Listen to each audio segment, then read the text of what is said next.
Just let me get comfortable here. Y'all know Zoe.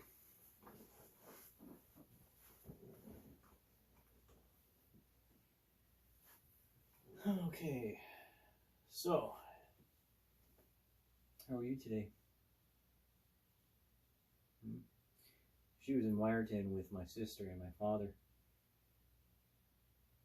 She's 14.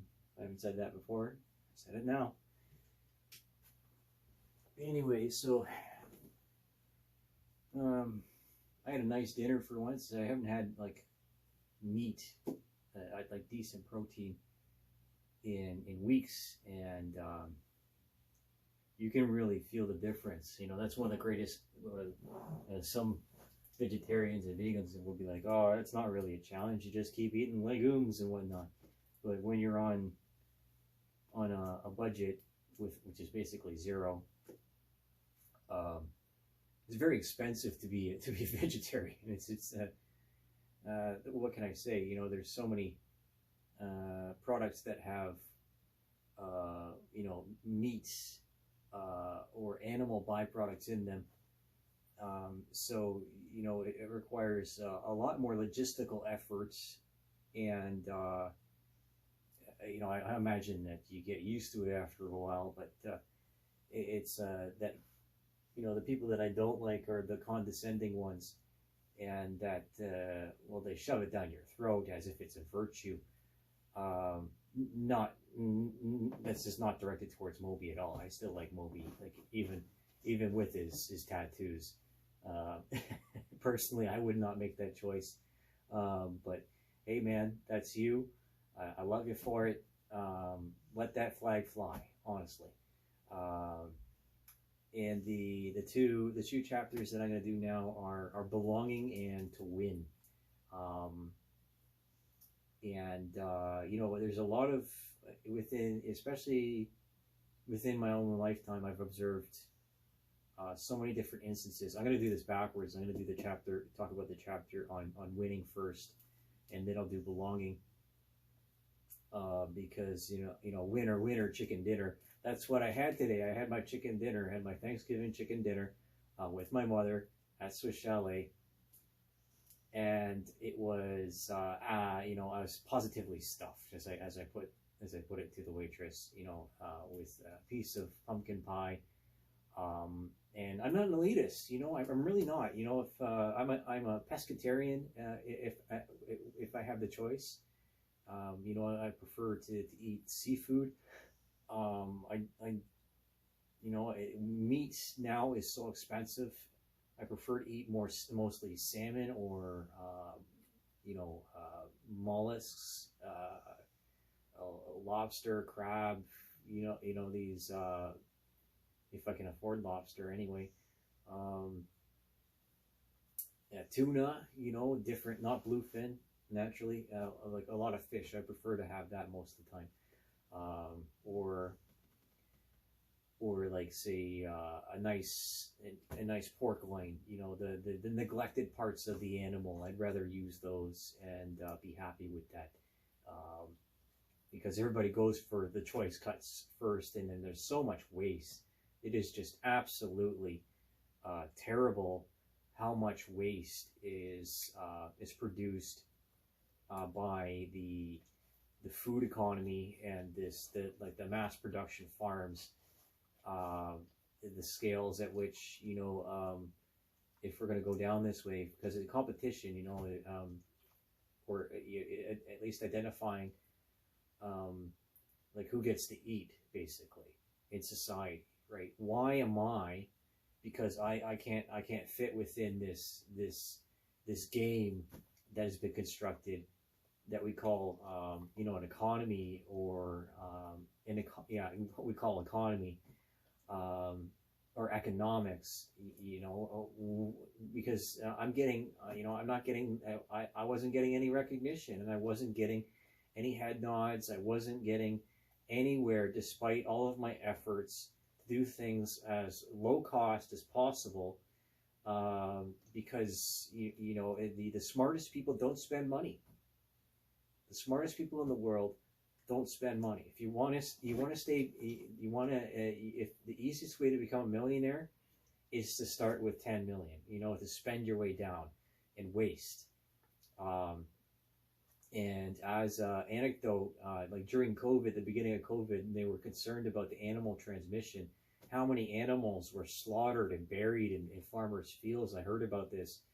And it just, it angered me so. And it was just like, oh my gosh, you imagine the amount of effort it was to take care of those animals. And then like the conditions that they were living, a lot of them live in, is not exactly the best.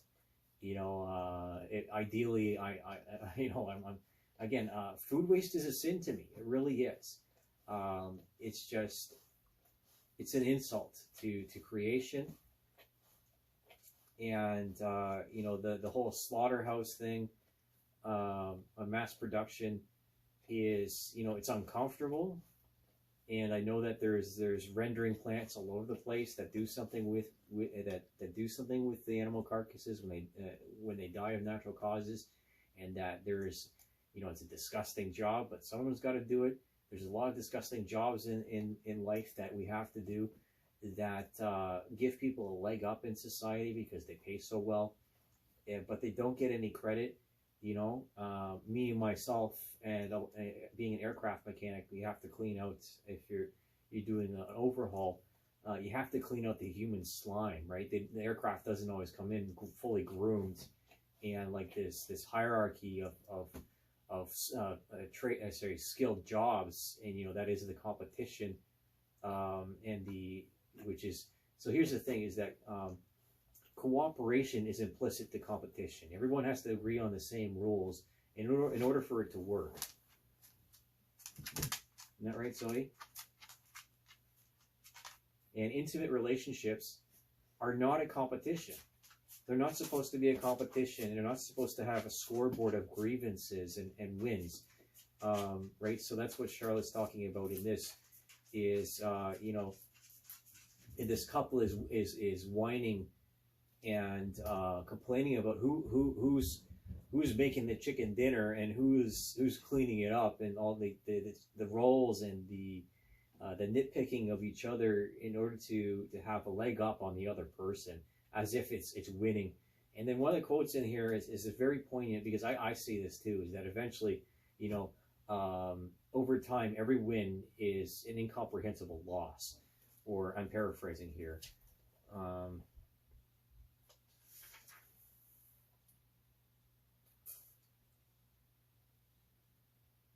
Let's see, it's here.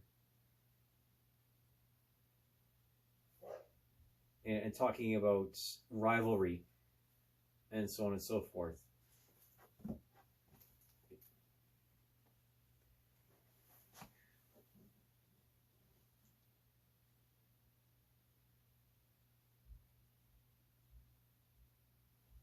So the dangers of ego.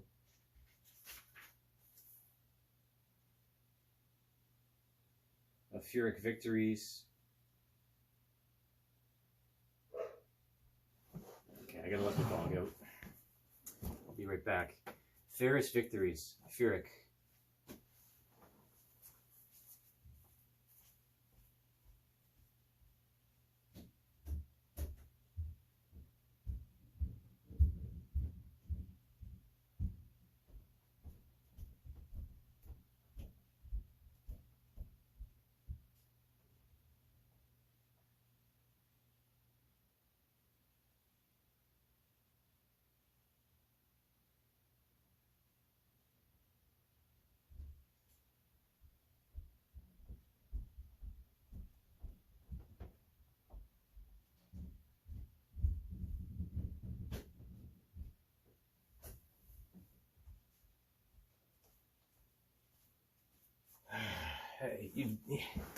Dogs, it can be just like children, can be seriously annoying.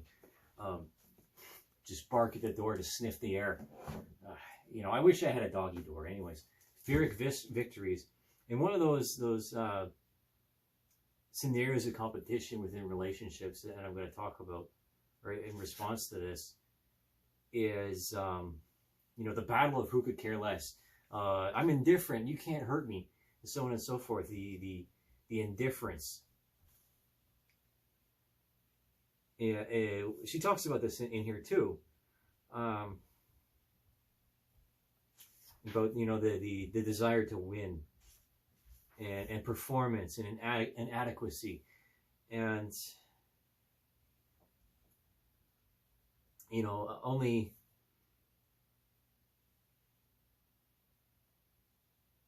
they're negotiating and trying to secure their worth and status. They're both fighting for their rights, for emotional citizenship, and for respect. But their ways of trying to gain more individuality is to take away from the other person. Each diminish the other in a bid for more. They're locked into this dirty and destructive fighting pattern, depriving and denigrating each other. But what is their aim, right? How are you winning in this scenario, right? That's the fear of victory.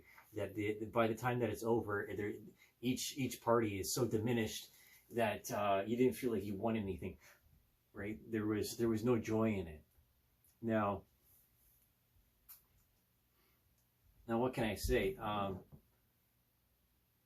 I've existed in scenarios where the competition is extremely fierce, right? Where every person involved wants to win over each other, and it comes down to exactly that: who gets to have the deluxe chicken dinner, and who's going to eat bread and butter that night with or who's going to persist on a case of beer because that's all they can afford, and that's the most nutritious. Because we got to remember, right? Beer is liquid bread. There's a reason why it exists. It's in that scenario, like actually in competition with other contractors, where my supervisor is forced by people. My ACA, so the lead hand, is forced by the planner and anyone above them, let's say from the sales, for scheduling reasons or whatever, because it's always a cycle. It's always an up and a down, right? Aviation is filled with cycles of inactivity and activity, and it's very disruptive on you as a person if you're not ready for it and you're not used to it. Because it gets really annoying at times, because not everything is there when you need it to be there, and we run into these conflicts of availability of resources, and so what is the win, right? Where's the win in that? If it's just going to be the same pitting of the same people against each other, and so that they're focusing on each other as opponents instead of allying with each other and looking further up in the chain, so as to be in solidarity with each other, to pull the mirror out from, or pull the sword from out the stone and fight the dragon and slay the dragon that's causing them so much of a problem. Because the dragon only knows how to burn things, and only knows how to destroy, and these knights are getting cooked alive by their very existence. Or in my I'm going to relate this to my personal life. The dragons are getting burned by. So the Crusaders are getting burned by the dragons to a crisp, like burned alive, nothing left. And then all of a sudden the dragon has no one to fight anymore. How does the dragon feel? If the dragon has any intelligence, it goes back to eating sheep. that's the mythos, right? The fairy tales. And I'll get into that with belonging, and that the great lie in some people's relationships is what keeps them together. And you may critique me and say, well, oh, Noel, how do you know anything about relationships? You've only been with a woman for 2 years, at the longest. And I'd have to say, you learn far more from your failures, because I've had so many failed relationships with women. I really have, where I've given too much of myself, and I opened up in vulnerability, and all that did was shine the light on their insecurities. And then all of a sudden, again, this was part of the discussion with my mother, because I read to her the belonging, right? Upstairs, To Belong, chapter 8.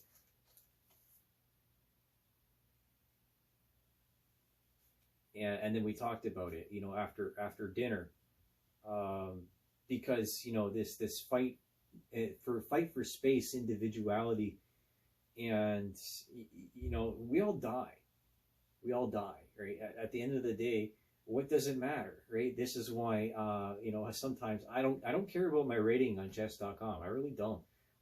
The most amount of competition on chess.com is not in the thousands or the higher, because they're much more cautious. They're playing to checkmate.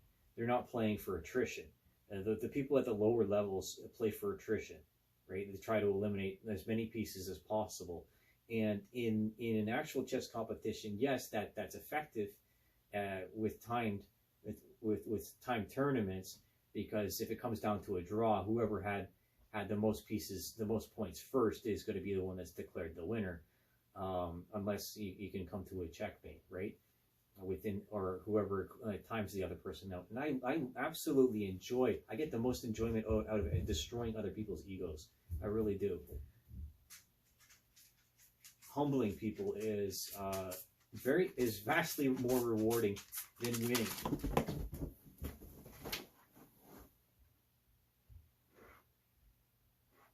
Because that establishes, that opens things up for communication, and it's just like the deer hunter scenario, where you don't want to destroy something beautiful after that, right? You're out with your hunting buddies, and someone gets a moose, or someone gets a deer, and everyone is happy for them, or everyone is acting like they're happy for them, but they wish themselves that they were the one that took the shot. But then the friend, they go off to Vietnam, all that stuff happens, and then Buddy Boy comes back, and his friends are gone, they're dead, and it's only him and the 10-point buck. And then he doesn't, I'm not going to spoil it for you. He makes his decision, and that's the end of the movie if you haven't seen it. It's just like, what's the point, right?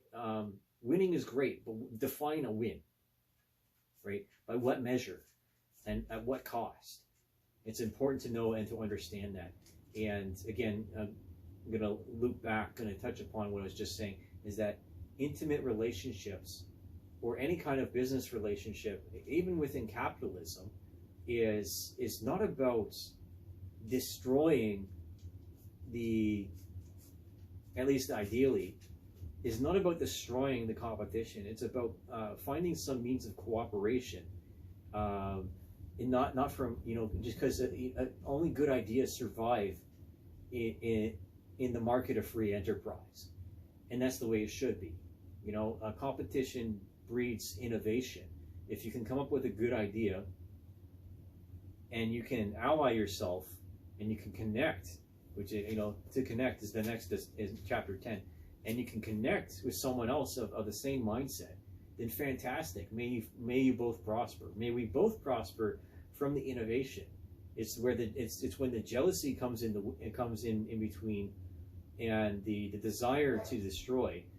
Well, she's doing this again. There's wildlife outside. A wolf at the door.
Wolfman. Ah.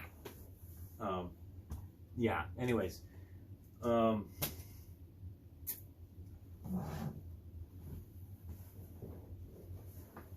Yeah. So okay. So what am I touching on? I'm touching on I'm going to touch on cheating, and that goes into belonging, right? This the previous chapter, you know, and I want to talk about Amadeus, which is one of the best movies ever made. It really is, and it's narrated, and the story is pushed forward by the antagonist, which is Salieri, and his relationship with Mozart. And Salieri was already the king's composer, right? He didn't have anything to prove, but he was jealous and intimidated because of his insecurities, and unable to recognize his own greatness, you know, because, you know, in the movie, Mozart respects Salieri, but, you know, he's the brand new, he's the hot stuff, right? And this happens within the art world all the time, is that, you know, everyone in the art world has a shelf life, right? Eventually people are going to move on from you because of, you know, either overexposure, burnouts, or your attitudes towards other people. And that's the real world. You know, it's not about, you know, and even politics, right? And this, who you associate with, who you identify with, and who you belong to, or who you say that you or what communities, what organizations, and what countries and what religions that you belong to, defining yourself by these things. And Salieri seeks out to destroy Mozart because of his insecurity and his jealousy. I'm not going to tell you the rest of the movie because, you know, it's just so gorgeous. You know, sometimes I think that I have a photographic memory. I don't like repeats. I don't like going through things over and over again, because the longer that I don't smoke marijuana, the more that I remember, you know, and that you know, that's a blessing and a curse. In that, you know, if I see something that will evoke a memory, right, a keepsake or whatever, then I can remember the scenario and the situation for where I was when I saw that thing, or I experienced that experience. It's you know, with vivid detail, in a lot of cases, you know. So it's been a lot of effort trying to forget, but you can't forget what that feeling is to belong in an intimate relationship where you both trust each other. In that moment in the beginning where everything is so awesome, because of the elevated hormones and the actual, you know, the infatuation that develops into an actual love, and the physical intimacy that is involved with that, you know, and the vulnerability, you know, the next step, you know, again, I've been in scenarios where I was so anxious because of stuff that has happened to me in previous, or other certain women in my past took advantage of me, and it gave me, you know, a great deal of performance anxiety. And I've had stage fright, you know, absolutely, where I felt the fear of failure, the fear of not being able to, or the anxiety of not being able to impress someone else in order to get respect and to have dominance, frankly, in the relationship that would solidify my role that I want to have, and the ways in which I want to contribute, so that, you know, the two of us together can compete as a team against the evils and the ills of this world, because that's what it takes to survive. Is that you need a partner in life, and you need friends, you need connections. It's not just natural to desire these things; it's absolutely essential. You can't, no man an island. You can't do everything on your own. It's self-defeating. It's suicidal. Isolation is bullshit. You know, isolationism doesn't work continuously. And I was saying to my mother, the example I want to use is it's completely entirely arrogant at that point. You know, go your own way. Yes, to a degree, absolutely. Because to be the outsider is to be an innovator, but we're always looking to belong to something, and because you know your intellect can you know absolutely overshadow the group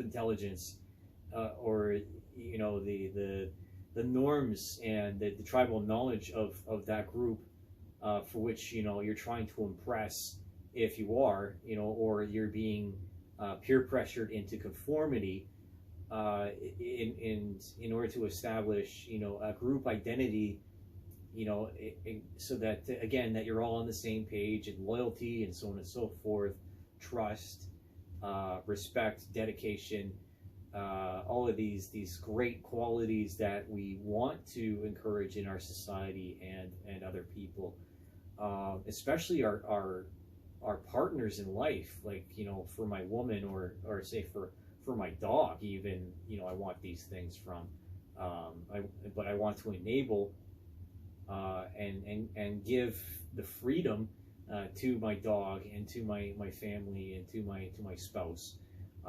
to the freedom of trust, to give them the ability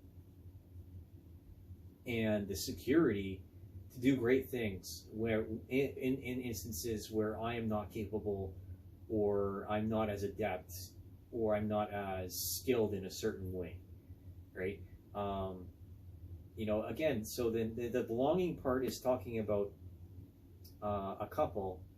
It's a black man with a white woman in obviously the UK. Like Charlotte is from the UK, and I find that in some of these chapters the grammar is not very well edited, but it may just be a difference in connection of speech patterns that differentiate us. You know, it's a Canadian English versus English, proper English, you know, and you know, these little subcultures and sub-identities that originate from, you know, feudal times, or even before that, via geography and whatever else. You know, again, there's words in here I have not heard in years. There's words in here I have never heard at all. And so that's interesting to me. But unlike Salieri, I appreciate this woman for making this book. And you know, I recognize my own position with this channel and in these videos. The importance I have to other people and to myself as a creative person. And you have to be a creative person in order to put a book together. You have to be extremely intelligent in order to put a book together. You know, it takes real dedication and clarity in order to do that. You know, so the problem is that with the cheating, you know, when there's too many cheaters, and then there's no longer any game to be played, right? Because it completely and utterly ruins ruins Los Santos. Let's put it like that. I'll make a reference to Grand Theft Auto. You know, when everyone's walking around as a safe, you know, and everyone has unlimited resources and money, it's total annihilation, because it's not the annihilation of the enemy, it's the annihilation of the inner self. That's the lesson to be learned, I would say, from that video game, which is a strategy game from the late 90s, early aughts, which is Total Annihilation. I really appreciated that game. I did. But you know, there was as many resources as you needed. You know,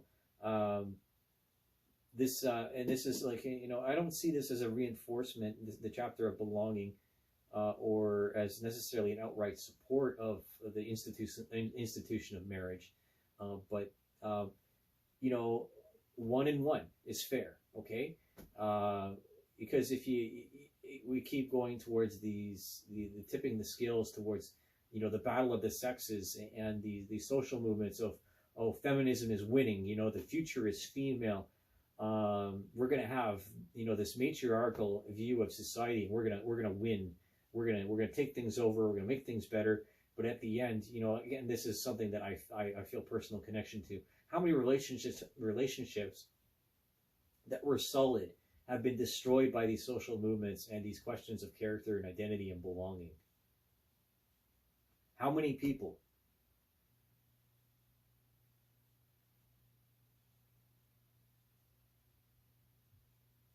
I'll tell you, I'm one of them.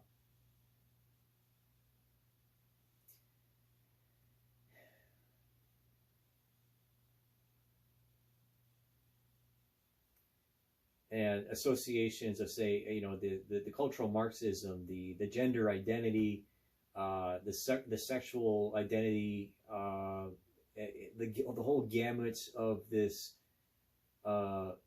post-internet, post-modern, post-doctorate, post post dystopia. This thing that, we don't need competition anymore. We can all just belong. We can all be included. But it's complete and utter bullshit. Because I'll say that as someone who's been a professional outsider for most of his life. And going from, as a contractor especially, going from place to place to place to place, and always being on my A game and having to be concerned about my performance all the time, right? Because that's the evaluation, is how well is he doing in order to break in. And because these are the unwritten laws of men, especially within skilled trades, is that if you can't do it, then you're not worth being here, right? But then there's the gatekeeping that was going on, and the generational territorialness that's also is going on. The changing of the guard, because of the okay. So again, Salieri versus Mozart. I'm not saying I'm Mozart,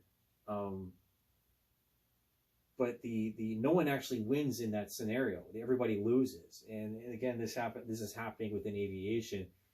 That there's everybody is so greedy and so concerned with the bottom line at this moment in 2023, and as I've noticed through my career, that the human focus has been absolutely lost. Right? To err is human, but there's so many people out there, so many contractors, because the just the way that all the cards have fallen down in the last 20 years since 9/11, and contextually and concerning my own life, that I wouldn't wish my career on anybody. I've been in jobs where, like many other people, I was underpaid, I was underappreciated, I was underutilized, and overworked, but I was willing to put the work in, and I wanted to know, and that was the means by which I was taken advantage of, and I was pitted against other employees, as if that in a toxic way, in order to even fighting over scraps, basically, because of poor planning or of attitudes, of preconceived notions of character, or a presentation, a prejudice, and I would say listening too much to the evaluations of other people, and because rumors destroy everything, right? Not just rumors, but jealousy, and of contempt, and of insecurity, because the individuals are not looking after themselves. They're getting involved with the wrong things, the wrong people, and they've spent money hand over fist, and they don't have any more resources. So now they're under the gun, so to speak, and the cannonball's firing right over their head, and they know that their head might be on the chopping block next. That's part of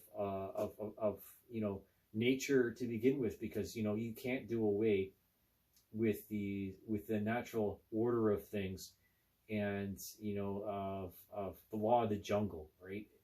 You just can't do away with that. no matter what the idea of belonging and inclusiveness, it's everyone, these utopian idealisms that we all strive for, but that doesn't mean we're ever going to achieve them. And frankly, I don't necessarily want to see a society like that, where, a post-internet society where that might happen, where, because it's always been the case that when a new technology comes forward, these tycoons and these people that are at the very top have such insecurity and have such anxiety and paranoia of being knocked off, that they don't give back and they don't invest and they don't contribute to society anymore. And they destroy their own relationships, and they destroy their own families, for Machiavellianism, and for a psychotic pursuit, which is the race to the bottom, deferral of responsibilities, and running from accountability, or displacing blame upon other people. And these things happen within intimate relationships. There's no difference. And if you want to ask me, I was saying this to my mother, who do I identify with as belonging to? I have, since I've basically driven around the world at this point. And I've been to Greenland, I've been to Scotland, and most of the eastern United States to the Midwest, east of the Mississippi, is basically what I've seen of the United States. I've at this point in my life, I've done enough traveling that's going to change, and that's probably going to change very soon, hopefully. Anyway, because routine, mundane, the doldrums of everyday life can wear you down, and you lose appreciation for your partners and what you've done for them. Because then that's also one thing that the sparring couple, the desire to win, is that they would give each other grandiose gestures, say like a lavish vacation, or they would spoil them with a luxurious gift or something along those lines. But then you're just back at square one and you're fighting all over again, because someone has too much ego, right? Someone has too much ego, and is jealous because of the work that you've put in to yourself and to your skill set.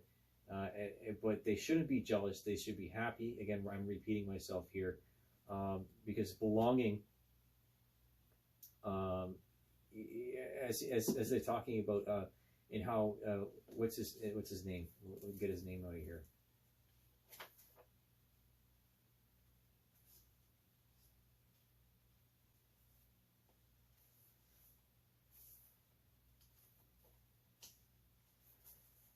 Dwight.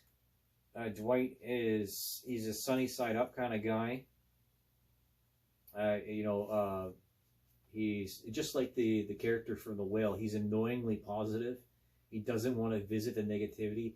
He doesn't want to admit that he's angry, and he doesn't feel like there's space for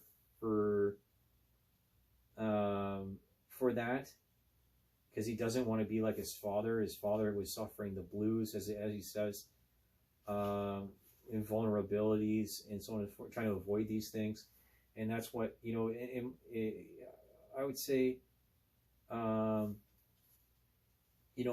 the obvious differences which separate humanity into different tribes, and this sense, or this concept of otherness, or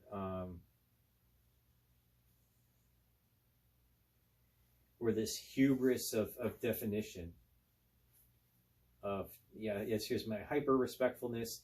It's more than try hard correctness. It's actually been alienating, right? So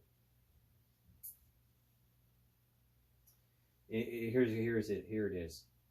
It said, I want to say, just for the liberation, I don't belong here. Working with you, I don't belong with Jessica. So Dwight's wife. I don't belong where I don't know what belongs where anymore. Nothing fits. And I felt this so many times. I get to a certain point where I'm at a job, and then it just becomes routine, and then I'm afraid to settle there, and then sometimes that can lead to self-destructive behaviors, or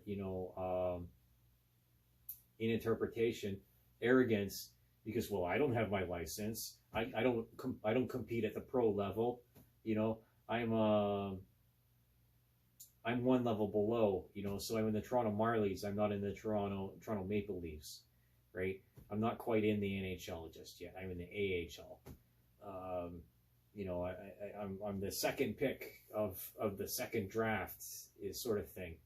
I'm not people's first choice, because, well, you don't always want to show how confident and how good you are at something, because that attracts the wrong attention sometimes. And he's talking about, well, he doesn't fully belong with white people, but neither does he belong with black people. I got 2 mixed race kids. I left my people, whoever they are or were. You know how I talk about the Blues not wanting to go there, and how when you expose your vulnerability to a woman. And here, Jessica may have thought she wanted you to show vulnerabilities to her, but your concerns have activated her own anxieties and insecurities, because then she has to mirror what you're doing. Let's talk, right? Instead of reading books beside each other, but you're as if the man is avoiding things, or as if the woman is avoiding things. Trying to avoid the conflict, trying to avoid voicing concerns, and trying to avoid poisoning the relationship, when in fact the burden of keeping that under wraps, the turtling, the isolationism, is actually what's hurting the relationship in the first place. Because let's see. Because she says, Charlotte says, we all enjoy being part of things, because, well, Maslow's hierarchy of needs includes social ties. We need social ties, absolutely. And it's obvious to anyone that is interested or studies human behavior, that no one likes to be ostracized, but then there's some of us that feed off of negative energy and love proving people wrong, or love destroying other people's egos in order to expose truth in our own time, in our own lives, and to expose the lie that people, and not just the lie, but the dream world, the sleeping easy way, autopilot that keeps people enslaved to an idea because it's convenient.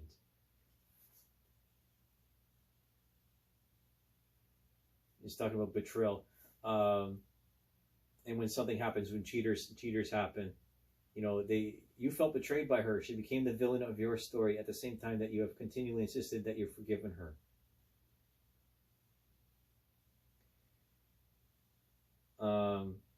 I've been protesting everything in my own life. Jessica fucking cheated on me with a white guy, and I'm not fully over it yet. Maybe I haven't yet forgiven her.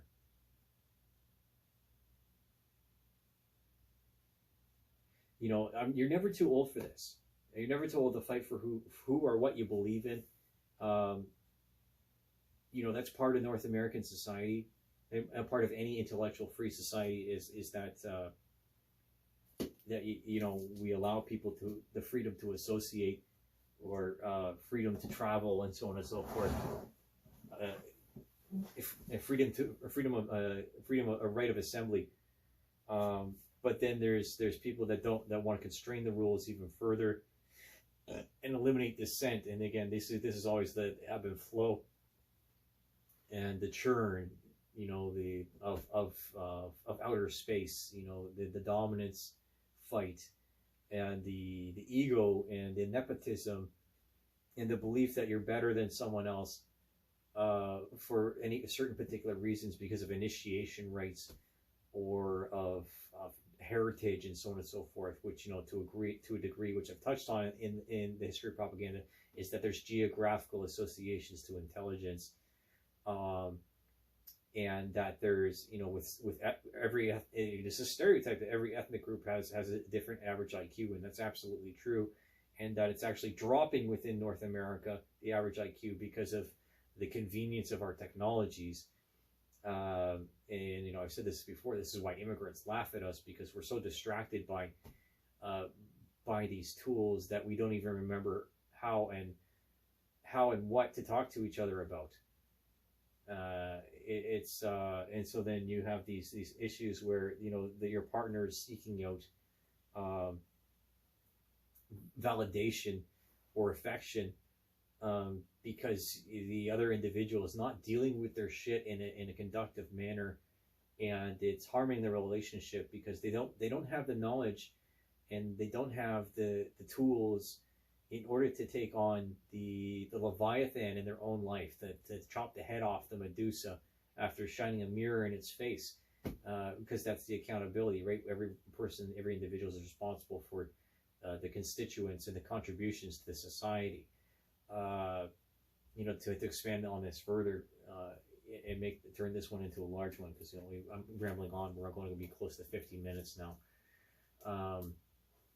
for these two chapters, because to win and to belong, you know, all of these desires, you know, they overlap on each other, and it's just like, who wins in a divorce, who wins in a breakup, and then the fallout thereafter, especially when breakups are bitter and there's never a clear-cut reason as to why. It's just someone didn't want to be in the relationship anymore, either out of insecurity or undealt with traumas or depression. And depression is anger turned inwards.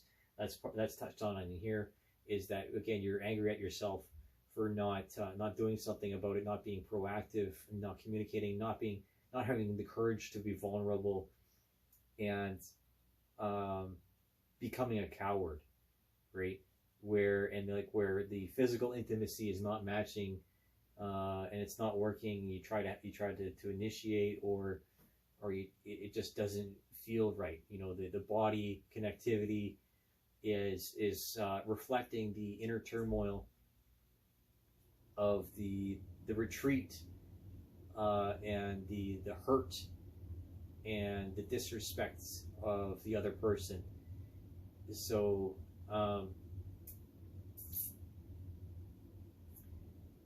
those are just things that we have to deal with in life, and becoming a mature person. You know, it's uncomfortable, and you know, I have these issues with different organizations, and you know, I have regrets over not doing things better, and not dealing with my emotions, or not expressing them, out of fear and anxiety, and the comfort of depression, and of self-destructive behaviors, because then you don't have to view yourself in you know, let's say, you don't have to have the confidence, and you can just you know, coast through life as if nothing was wrong in the first place, except the fact that you exist. You know, winning to me is satisfaction, and to belong is a win, right? To be part of something, to be part of a unit, to be part of an organization where everything is in sync, and everything is on point, and it's running like a steam engine, you know, a living being. It is absolutely amazing to watch a team work in such synchronicity, that they might as well be psychic with each other, and you know, finishing each other's sentences, and so on and so forth. And you know, not like weird oversharing, or too much familiarity, like too much closeness, because I think you might know what I'm implicating here. Where you lose your individual identity to the other. But it's just, to watch that is it's majestic, and it's monumental, right? It's amazing. It's the absolutely amazing to see that. Sports fans are well aware of this, and for me, it's like watching someone. I'm going to reference Ken Block in this moment, because, well, Cyberpunk. I'm replaying Cyberpunk right now. His man line at Pikes Peak. That was probably one of the top tier moments of his life. It can never be repeated, or never wants to repeat it, because it would ruin the significance of the moment. In the heat of the moment, it cuts like a knife.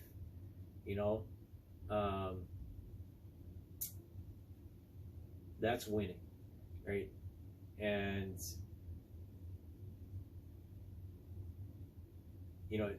belonging is a team effort.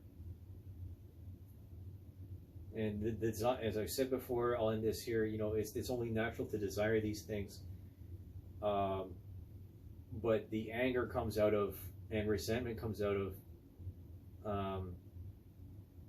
too much inclusion and too much homogeny. It's the inverse of what we think it is, because a diversity and inclusion is homogeny and exclusion. It's a mental paradox, because, as I said before in the last video, if you're going to take that shot,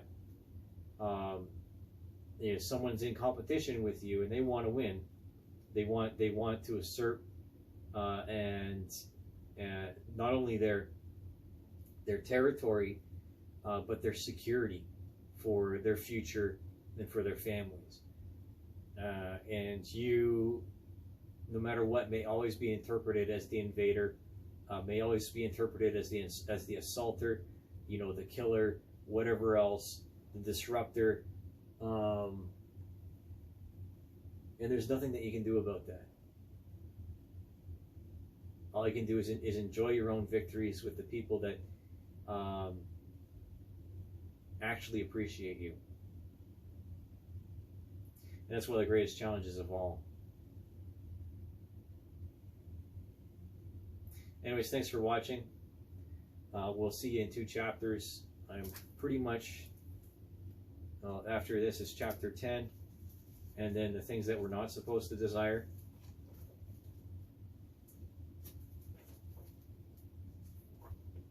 Yeah.